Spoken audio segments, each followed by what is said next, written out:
Hi viewers, in this video I will show you how I disconnect and remove a windshield washer reservoir assembly from a Jeep Patriot. Because the coolant reservoir is partially combined with the windshield washer reservoir, it has to be removed to free up some space.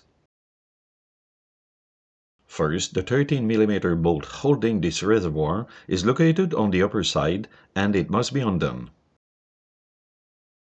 After, the coolant reservoir can be unhooked and moved aside.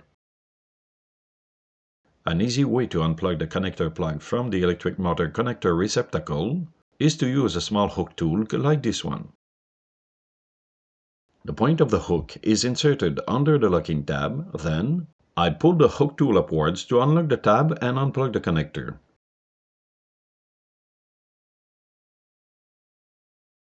Next, the 13mm bolt holding the washer reservoir is removed.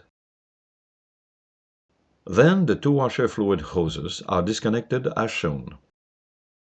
Note, to avoid inverting the hoses, I identified two of them that were connected together. After, I pull the reservoir straight up to remove it. Here, I show the reservoir and the pump in detail. If only the washer pump assembly has to be removed from the washer fluid reservoir, it can be done without removing the reservoir from its location. But the washer fluid should be siphoned off. This is a basic nomenclature of some components. Since the electric motor is reversible, the washer fluid can be pumped into the front or the rear washer hoses.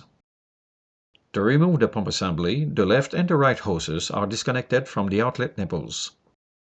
Then the assembly can be pulled upwards and disengaged from the hole in the reservoir. The used grommet seal filter must be discarded and replaced by a new one. To refit the assemblies, I put all the parts back in place following the previous steps in reverse order. The screw holding the washer reservoir is tightened to 9 Nm, and the screw holding the coolant reservoir is tightened to 4 Nm.